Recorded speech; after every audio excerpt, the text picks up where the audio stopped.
శ్రావణం mega sale మీ CMR legacy of జ్యువెలరీలో విఏలో 50% వరకు తగ్గింపు. వివరాలకు సంప్రదించండి. నమస్తే రమ్య గారు. నమస్తే జయ. కృష్ణాష్టమి శుభాకాంక్షలు అండి. కృష్ణాష్టమి శుభాకాంక్షలు జయ. దేశమంతా జరుపుకునే పండుగలో కృష్ణాష్టమి ఒకటి కదా. అవును. కృష్ణాష్టమి విశిష్టతలు మాట్లాడుకుందాం. కృష్ణాష్టమి వేడుకలకి శ్రీకారం చుడదాం. తప్పకుండా.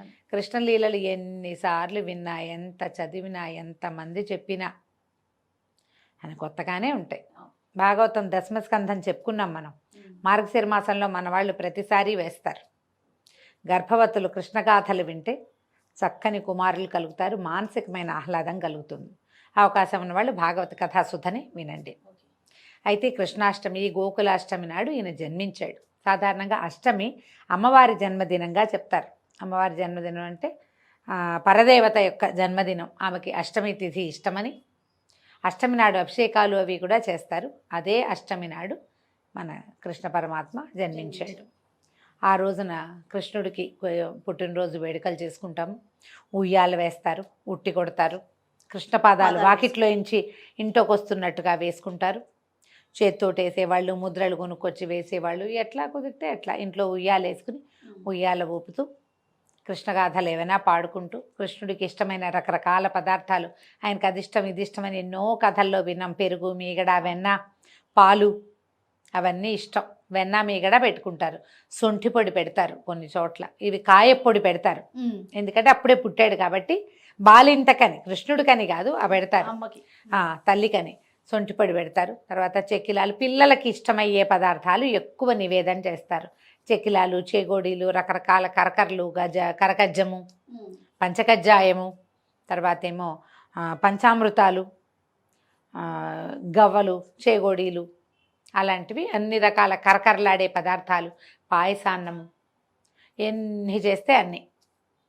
కృష్ణగాథలు ఏమైనా చెప్పుకొని కృష్ణునికి సంబంధించిన గీతాలాపన చేసుకోవటం, తర్వాత కృష్ణాష్టకం చదువుకోవటం. కృష్ణుడిది అష్టోత్తర శతనామావళి దొరుకుతుంది మనకి. అష్టోత్తర శతనామావళి జరుపుకొని కృష్ణుడికి పూజ చేసుకుంటాం. సాధారణంగా ఇది సాయంకాలం వేళల్లో చేస్తారు. కృష్ణాష్టమి ఎప్పుడు కూడా ఆయన అర్ధరాత్రి జన్మించాడని చెప్తారు కదా. గోకులాష్టమి నాటి అర్ధరాత్రి ఆయన పుట్టింది, గాఢాంధకారంలో పుట్టాడు కృష్ణ పరమాత్మ. అందుకని రాత్రిపూట వేడుకలు చేయటమే విశేషంగా కనపడుతుంది. ఓ ఉయ్యాల వేసి అందులో కృష్ణుడి ప్రతిమ ఏదైనా పడుకోబెట్టి ఉయ్యాలు డూపుతూ జోలలు పాడడం, రకరకాల పాటలు ఉన్నాయి మనకి.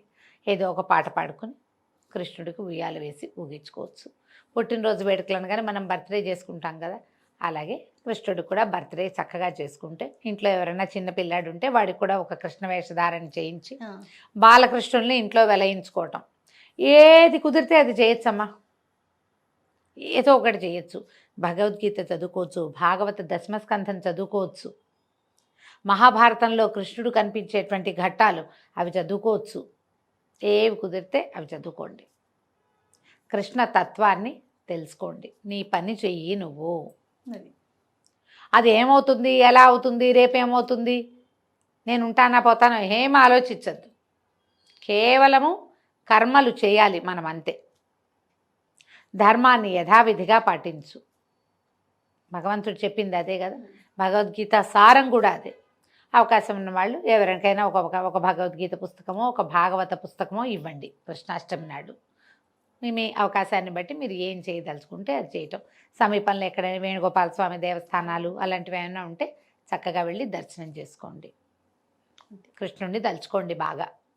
ఈ రోజున పిల్లల్ని కేకలేయటము, కొట్టటము అలాంటివి చేయబోకండి. బృందావనంలో ఏర్పాట్లు చాలా బాగా చేస్తారు, చాలా బాగా చేస్తారు జయ. అసలు అబ్బో, అక్కడ పాటలా, ఆ నాట్యాలా, ఆ సంతోషమా, చూసి తీరాలి. అవకాశం ఉన్న వాళ్ళు ఎప్పుడైనా జీవితంలో ఒక్కసారైనా మధుర బృందావనం, ఆ బృందావనపు మట్టి మన ఒంటికి తగలాలంటారు. ఆ కృష్ణుడు ఎక్కడ తిరిగాడో ఆ ప్రాంతపు మట్టి మన ఒంటికి తగలాలని, పునర్జన్మ ఉండదని చెప్తారు. అన్ని విష్ణువాలయాల్లోనూ కృష్ణాష్టమి వేడుకలు విశేషంగా చేస్తారు. స్వామివారికి చక్కగా కృష్ణుడిగా అలంకారం చేస్తారు. ఈ ద్వారక, అక్కడైతే అబ్బో, ద్వారకలో కానీ మన బృందావనంలో కానీ అత్యద్భుతంగా జరుగుతాయి వేడుకలు. ఎక్కడికైనా వెళ్ళే అవకాశం ఉంటే, అది మన సమీప దేవాలయాలు ఉంటే, ఎక్కడైనా కృష్ణాలయాలు ఉంటాయి కదా మనకి. మన సింగ్సాన్పేటలో ఒక బాలకృష్ణాలయం ఉంది. మన ఊళ్ళల్లో కూడా వేణుగోపాల స్వామి ఆలయాలు కనపడతాయి. ఎక్కువగా వేణుగోపాలుడు కనిపిస్తాడు కదా. ఎక్కడ అవకాశం ఉంటే అక్కడ ఉడిపి శ్రీకృష్ణ ఆలయంలో ఒక విశేషంగా చేస్తారు. అట్లా ఎక్కడ కృష్ణ పరమాత్మ ఉన్నాడో అక్కడ, ఈ గురువాయూరులో కూడా కృష్ణుడే కదా, అలాంటి చోట కూడా ఎక్కడ అవకాశం ఉంటే అక్కడికి వెళ్తాం. అవకాశం లేకపోతే ఆన్లైన్ చూడొచ్చు, మనకి ఇప్పుడు అవకాశాలు ఉన్నాయి చక్కగా కాబట్టి కదా. కృష్ణుడిని తలుచుకోండి. మంచి కృష్ణుడి స్టోరీ ఒకటి చెప్పండి అమ్మగారు. కృష్ణ గాథలు చెప్పుకోవాలంటే మనకి భాగవతం దశమస్కంధంలో కృష్ణ లీలలు ఎన్నిసార్లు చెప్పుకున్నా, ఎన్నిసార్లు చెప్పినా, ఎన్నిసార్లు చదివినా వాళ్ళే బాగుంటాయి. అఘాసురుడని ఒక రాక్షసుడిని సంహరించాడు కృష్ణుడు. అఘాసురుడిని సంహరించినప్పుడు బ్రహ్మదేవుడు ఆశ్చర్యపోయాడు. ఎంతమందిని రక్షించాడు ఒక్క చేతితోటి అని చెప్పి, వీళ్ళ కోసం ఇంత చేస్తున్నాడు, ఇన్ని రకాలు ఇంతమంది రాక్షస సంహారం చేస్తున్నాడు, ఇంకా ఏం చేస్తాడో చూద్దాం అని అనుకున్నాడు. బ్రహ్మదేవుడు ఒక పరీక్ష పెట్టాడు కృష్ణ భగవానుడికి. బాలకృష్ణ స్వరూపంలో ఉన్న పరమాత్మకి ఆయన యొక్క కుమారుడైన బ్రహ్మదేవుడు పరీక్ష అన్నమాట.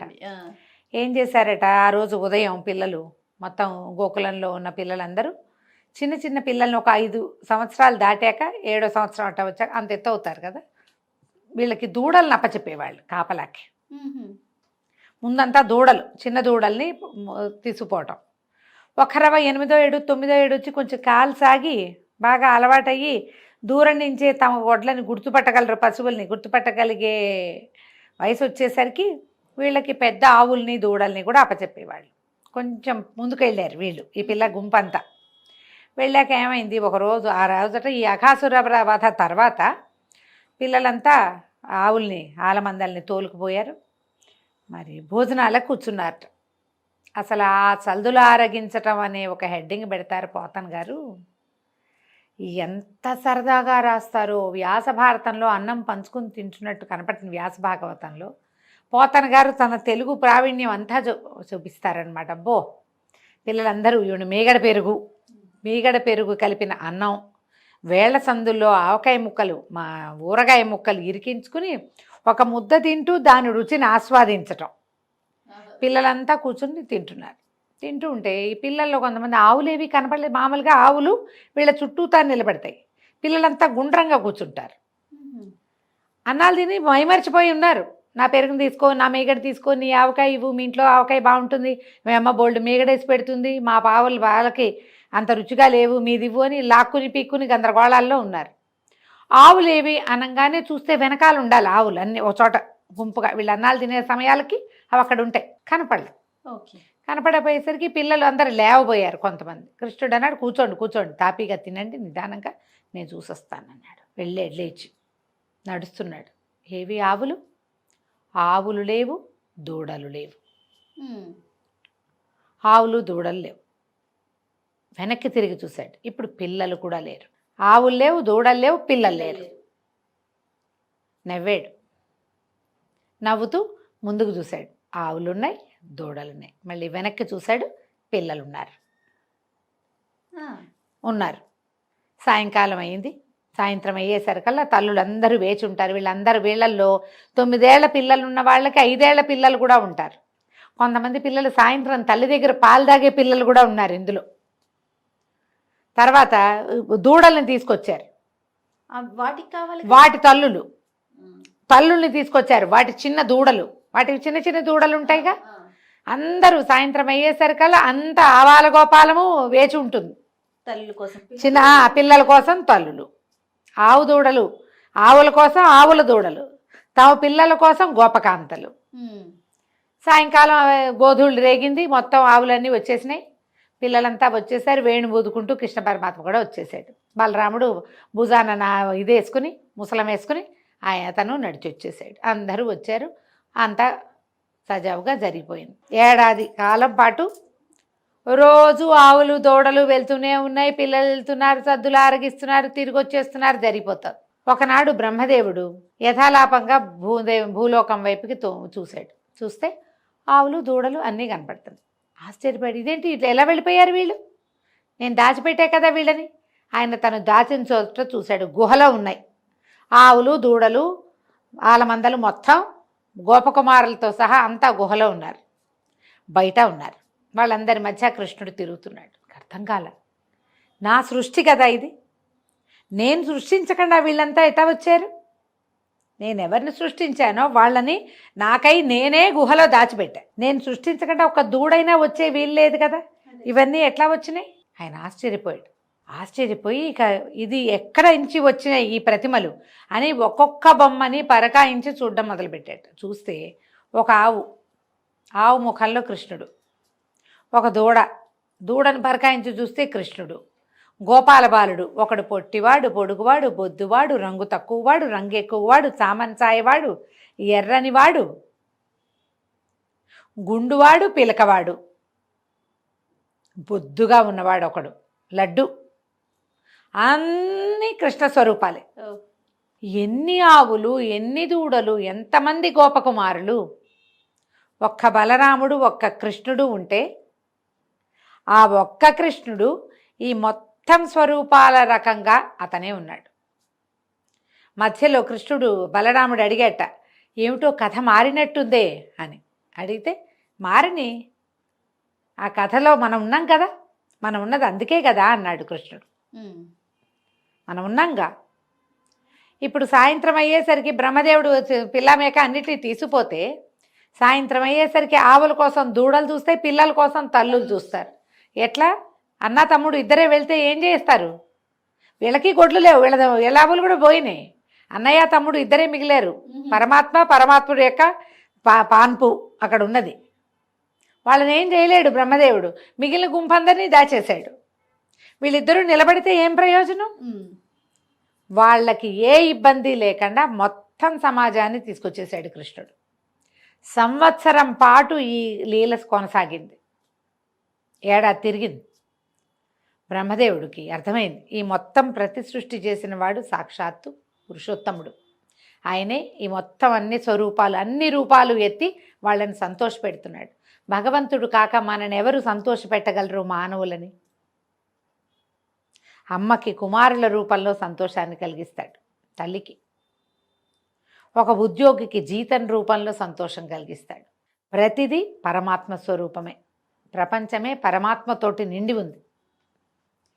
ఎప్పుడైతే తన ఇలా ప్రతి సృష్టి చేశాడు భగవంతుడు అని తెలుసుకున్నాడో, బ్రహ్మదేవుడు పరిగెత్తుకుంటూ వచ్చి నమస్కారం చేసుకుని, నిన్ను పరీక్షించనించాను నేను, పరీక్షలకే పరీక్షవి నువ్వు, నా అజ్ఞానాన్ని, ఈ లీల నువ్వేం చేస్తావో చూడాలన్న కుతూహలంతో చేశాను, కానీ నిన్నెంచగలవాడని కాను నేనని నమస్కారం చేసి ఈ గుహలో ఉన్న పిల్లల్ని వదిలిపెట్టాడు. కృష్ణుడు ఆవులు తోలుకు రావడానికి వెళ్ళాడు. ఆవులు లేవని, అది కదా ఈ సీన్. మొదట ఆవుల్ని తోలుకొచ్చేసారు కల్లా, ఆవుల్ని తోలుకొచ్చాడు. తోలుకు రాగానే ఇక్కడ కూర్చున్న పిల్లలందరూ పిలుస్తారు, కృష్ణ రా రా రా, ఇంకా మీగడంతా అయిపోతుంది, అందరూ పనిచేసుకుంటున్నారు, యశోదమ్మ పెట్టని మీగడన్నమని పిలుస్తున్నారు. వచ్చాడు. సంవత్సరం గడిచిన సంగతి ఎవ్వరికీ తెలియదు. అప్పుడే కథ, ఎక్కడ కథ మొదలైందో అక్కడే ఆగిపోయింది. ఏడాది నడిచింది, కానీ ఆ ఏడాది నడిచిన గుర్తు ఏదీ లేకుండా చేసేసాడు. దాన్ని మనం విష్ణుమాయ లేదా కృష్ణమాయ అని చెప్తాం. రైట్. నమస్తే. నమస్తే.